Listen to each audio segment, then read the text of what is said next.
Hi guys, I'm Anna Fried and welcome to your Neptune in Aries tarot card reading. So, I haven't really paid a lot of attention to the planet Neptune because it moves very slowly um, through our sky, and I believe the last time Neptune changed signs was in 2011, but don't quote me. So it's a very slow moving generational outer planet. It's not as active as Mercury, Venus, or Mars. Um, and the energy of this planet, it's not felt as much on a personal level, but more on a collective level. And so on March 30th, I believe, uh, Neptune will be, okay, this is good. Neptune will be moving out of its ruling sign of Pisces and into fiery, action oriented Aries. Um, and so we are going to unpack through the cards what this means for all of us as a collective. Okay. Let's see, what is the energy surrounding Neptune and Aries? What messages do you have for us about this transit? What do we need to know? Please guide us. Okay.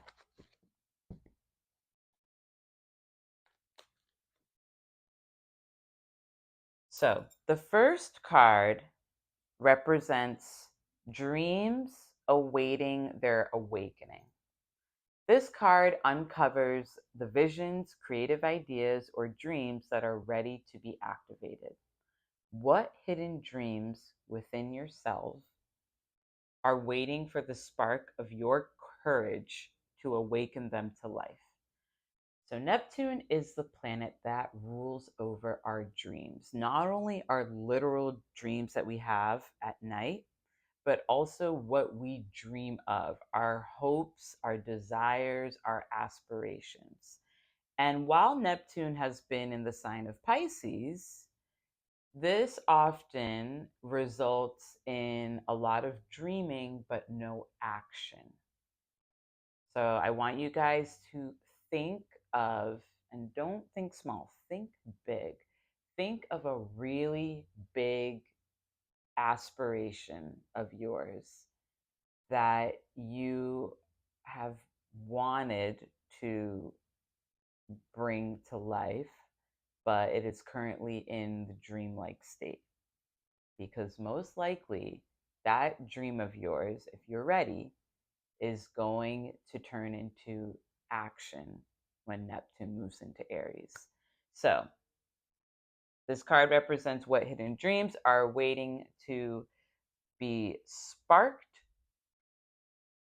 and for your courage to awaken them to life. So, the card that I pulled is the Eight of Swords in the upright position.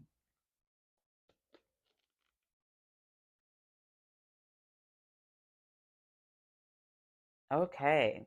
Eight of Swords often represents being in a situation where you feel trapped. You may feel that you cannot escape or that there's something holding you back from where you'd like to be. This card can also symbolize being paralyzed with fear. So, in a sense, we could say that while Neptune has been in Pisces, for many of you, your dreams may feel trapped in that dream state.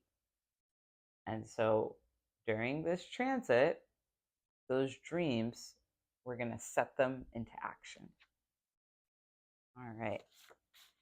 The second card answers the question, where can I take action to manifest my vision? Neptune in Aries is a call to act and move forward with boldness. Where am I being gently urged to cross the threshold from imagining to boldly embodying the reality of my deepest visions? The card I pulled is the Ace of Wands in the reverse position.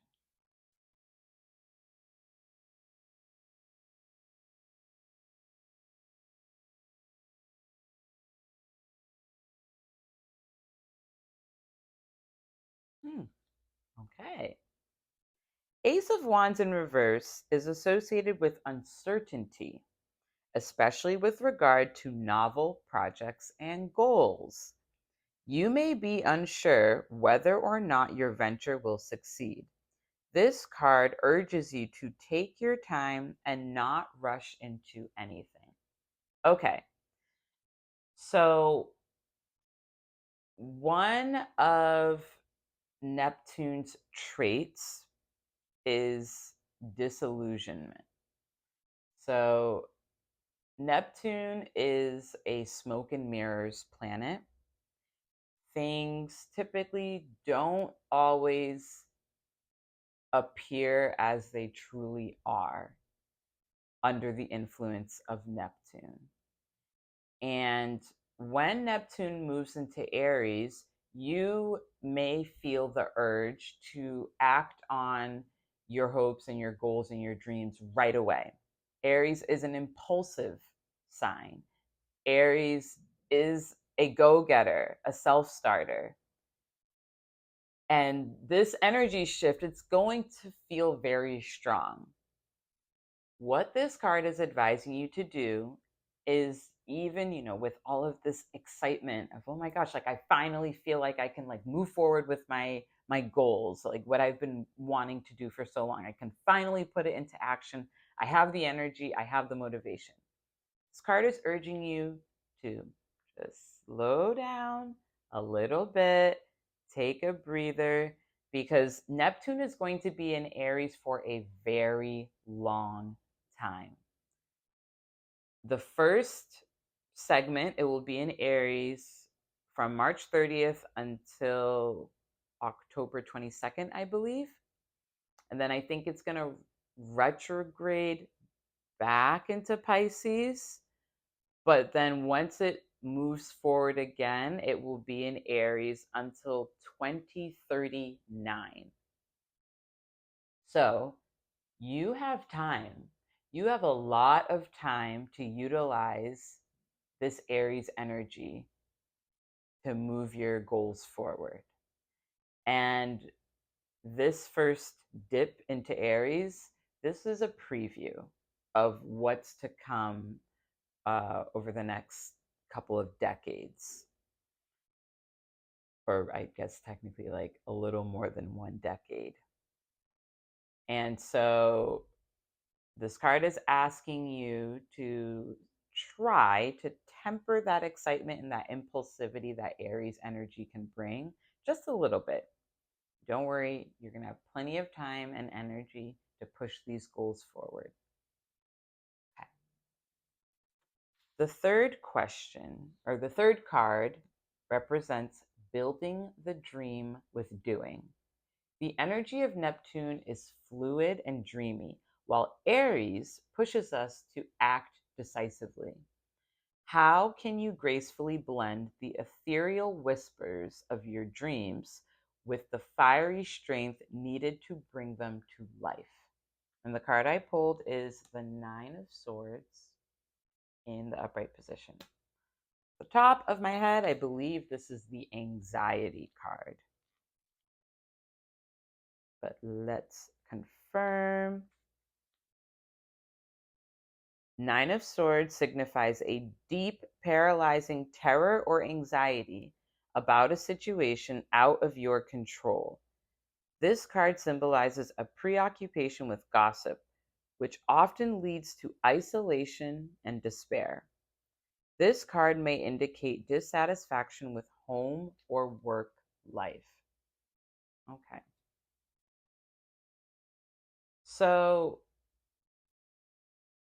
how to overcome isolation and despair is to lean into your social networks and your communities. Sometimes it can be mentally overwhelming when you get so consumed in pursuing your dreams. And there is a tendency to retreat and to go into hermit mode, especially in the areas of evaluating your subconscious, spirituality, self improvement, which are all areas that Neptune kind of governs over. Neptune is the spirituality planet. And so when it comes to your hopes, your dreams, figuring out what your calling is, what you really want to do that will make you happy, don't feel that you have to go it alone, because that feeling might cause you this anxiousness, this anxiety, this despair. So lean into your community, lean into your friendships, lean into your bonds, vocalize and share your dreams with other people, because Neptune's natural house is the 12th house, which is about secrecy, and the subconscious. So you don't need to keep these dreams on a subconscious level. You can share them with trusted people. All right. And the fourth card represents unveiling shadows and reclaiming power. This card will reveal any obstacles you may face, whether internal or external. What shadows linger in your path, and how can you transform these challenges into potent allies of growth and self empowerment? The card I pulled is the Two of Pentacles in the reverse position.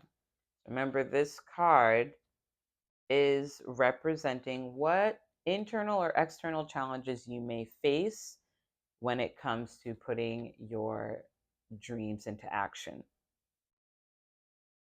Money. Two of Pentacles in reverse symbolizes that an individual is making financial choices that are not conducive to fiscal security. This card may also indicate that a lack of organization has negatively impacted your finances. This could have a ripple effect into your personal relationships. So, many times, the reason why we hold back from fully pursuing our goals, hopes, dreams, and aspirations is because we don't have the money or the financial wealth to pursue these dreams. And so this card is saying that for some of you, your finances might be an obstacle in you pursuing your dreams. And so, allies or ways to overcome this obstacle would include organization. Look into budgeting systems. And by the way, so I was reviewing my budgeting systems last week with my friend, because we both decided that the budgeting systems that we continuously were trying to use weren't working for us, which is the 50-30-20 system. You don't have to use that system if that doesn't work for you. We learned that there's a 60-30-10 system that's more conducive to people who have to pay more for rent and maybe aren't as preoccupied with putting money into savings. There's the zero-based budget system, where basically you allocate every dollar of your income towards a category, and you keep going until you arrive at zero. And that allows for more flexibility between lifestyle spending, savings, big ticket purchases. It's kind of all looped into one. There is the cash envelope system. I guess this has become popular again, because it's an old system, but it's become popular again on TikTok, where you withdraw your money and then you organize it into cash envelopes. So there are a lot of systems out there that you can look into if the system that you've been using it's not working. But definitely having a budget and organizing your finances will help you take action when achieving and pursuing your hopes, dreams, goals, and aspirations. All right. Thanks so much for watching, and I will see you guys soon. Bye.